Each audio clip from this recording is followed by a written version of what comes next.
Today, we're back with tech again.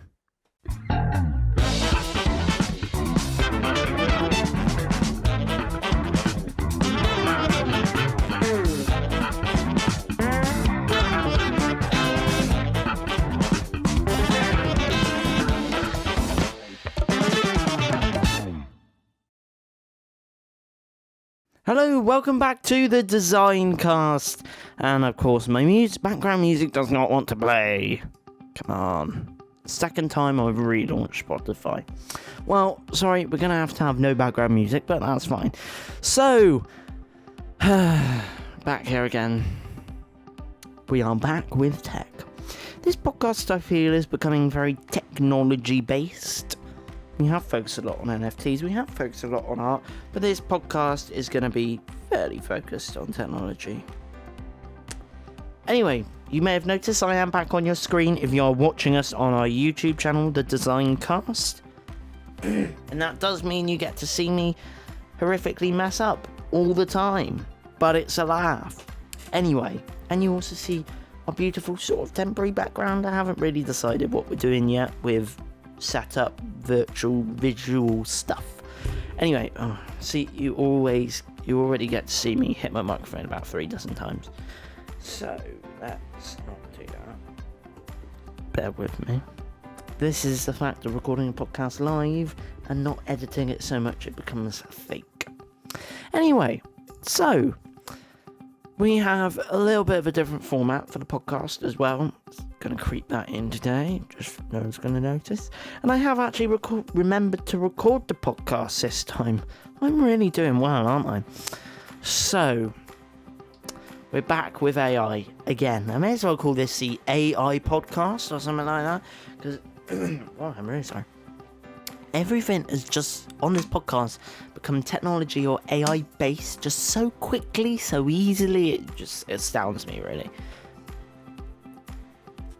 So yeah, if you're not watching on our YouTube, I'd go and do that, because you get to see my ugly face. Is it really that ugly? Anyway, so let's get to it. I'm going to read you the headline, and if you haven't seen this news already or heard about it, you will be shocked. Or maybe not. A robot artist, Ada, has just addressed the UK Parliament about the future of AI and terrified the House of Lords. So there's this robot called Ada, A-I-D-A. It's given me a bit of techie vibes because you've got AI and DA. Now, I don't know if I've talked about this before. We've definitely talked about AI on the podcast, but I can't remember if I've talked about DALL-E 2, which is another AI project, which is good, has its flaws and its worrying elements, but I don't know if that's linked at all, but having AI and DA for DALL-E, maybe, I don't know, there's just something a little bit about that that's a bit unnerving, I don't know. But just following on from AI, just before I forget, AI shouldn't actually be a worry to designers and artists if we're ahead of the curve. If we can produce good enough work that the robots or AI can't keep up, then I think we'll be fine. But there is still that little niggle, that little worry in the back of my mind. But I know it's a very mixed, controversial topic in the art and design community, in the tech community. Pardon me. But yeah, that is sort of what we're talking about today. Anyway, this robot artist Ada has addressed the UK Parliament about the future of AI and terrified the House of Lords. There you go. Too much Coca-Cola. The world's first ultra-realistic humanoid robot, which I have to admit does look a little bit creepy. If you're watching on YouTube again, I'm just going to put up a picture for you so you can see what Ada looks like, and she has addressed at a committee room in the House of Lords about what was it about again? Where's it gone? Lost it now. About technology. Where's it gone?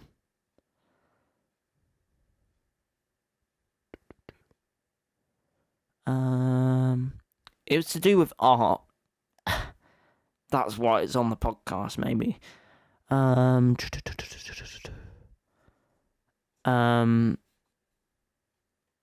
Where's it gone? Oh, wow. I didn't even read that bit earlier. Okay, I'll come back to that. So she basically gave a speech in the House of Lords. Oh, wow. Right. So, I think it's to do... Oh, here we are. So, she did a speech on the role of technology in creating art.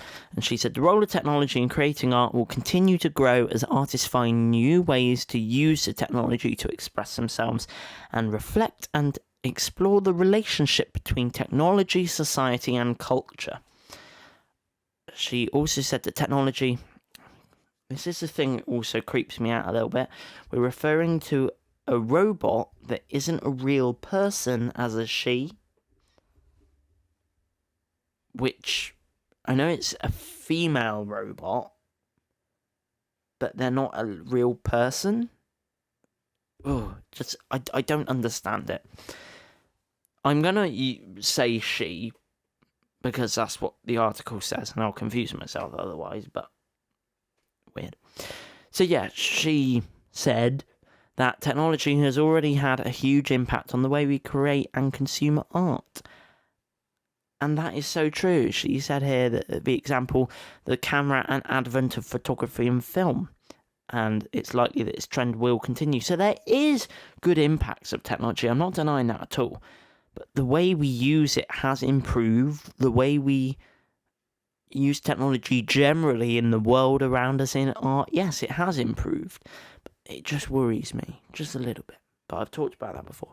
So the point I'm trying to say here is, I think technology has its limits, and we are pushing those limits quite quick and fast. And we already have a robotic artist, which is the part that shocked me. Not the fact that she terrified our political leaders, it was also the fact that she is a robot creating art that already worries me, like, to death. But there is some funny parts to this as well. At one point, the robot, Ada, she appeared to fall asleep and had to be rebooted. And she wore sunglasses during the process because Mela, I think Mela's the person who curated her or something behind her. He said that when we reset her, she can sometimes pull some very interesting faces. I would not like to see that in person. So apparently she uses cameras in her eyes and computer vision algorithms, that's where the AI comes in, to interpret what is in front of her. So I guess sort of like the way we see, but she's doing it through a camera. The robot, the system is doing it through cameras because obviously you haven't got real human vision. Her robotic arms are then mobilized in reaction to this information through a custom control system, allowing her to paint. Mella, he's also a gallery director. Yeah. And he said, this is sort of the point I want to actually come back to, that the greatest artists questioned and engaged with the societal shifts within their times. The more I read about the future and where we're going as a world, I realise there's a very much needed debate about the nature of technology wasn't having a lot of airtime. Well, I have talked about it quite a bit on this podcast, if you haven't been listening, Mr. Mellor, and he increasingly became very worried about it. But he has said here that he also wants to make it very clear that they're not here to promote robots or any specific technology. It is a contemporary art project, which again also worries me a bit because they say that, but then the media and other aspects of society sort of bring it up, maybe push it forward even more than it needs to be. And then, before you know it, that robot is making art, selling art, and getting more success than the real artists and designers in the world out there.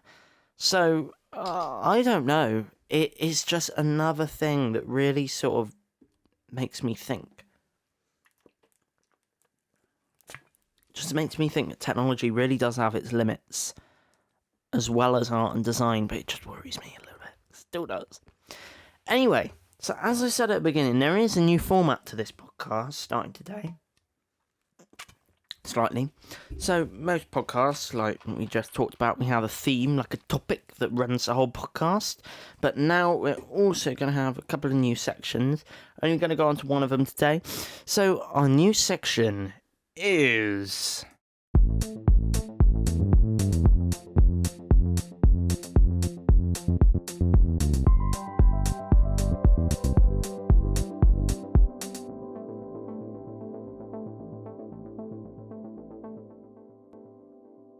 Yes, so this is the part of the podcast where we talk about all things weird, wacky, and peculiar in the art and design world.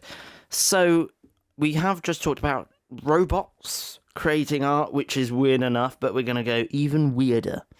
So, starting off with absurd art, we have, and I'm going to absolutely kill this name and ruin it, which I think is another reason why some of you listen to this podcast, because I am awful at pronunciating words, names, especially French artist or artist names like this one. So I have actually been looking at this artist or artiste for an essay project I've been doing for my college work, but I'm going to completely butcher this name anyway, so here we go. So, a lost Fernand Léger painting reappears after 100 years behind another canvas. So, this artist is very well known for sort of his cubist, colourful, and shape sort of confined paintings and illustrations. And he did a piece called Bastille Day.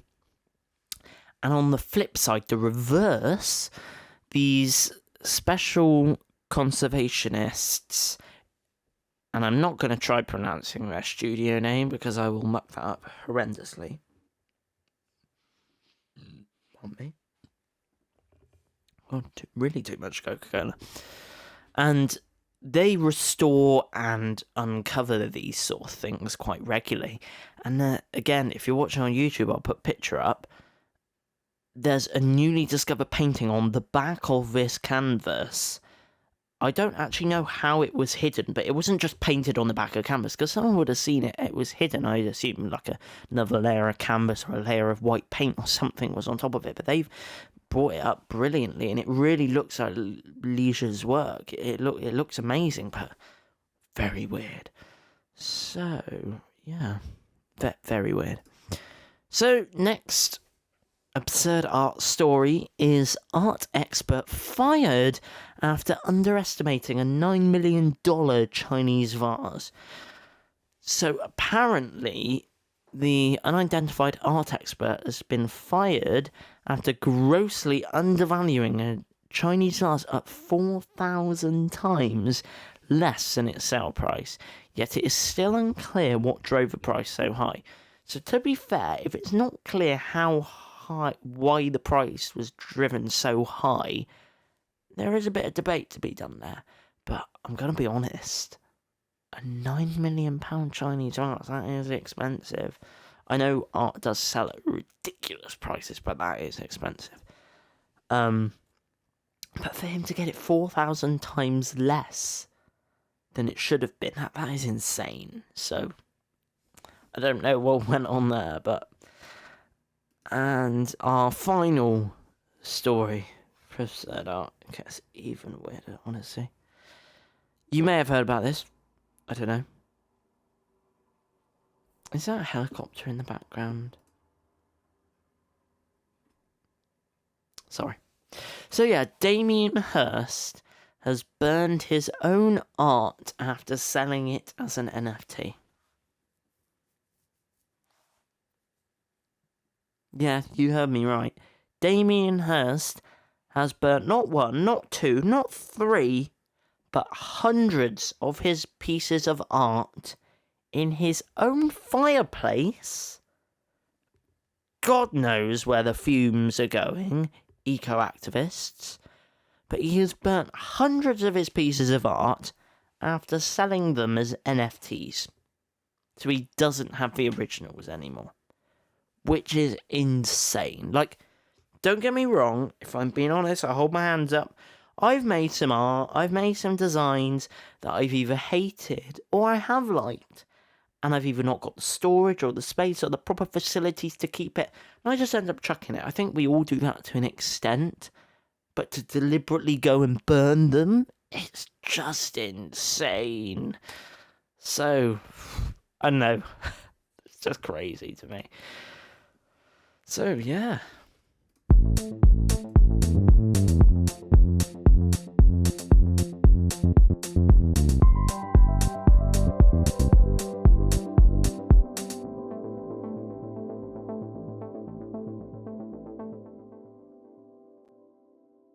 Yeah, so thank you for listening to the DesignCast podcast today.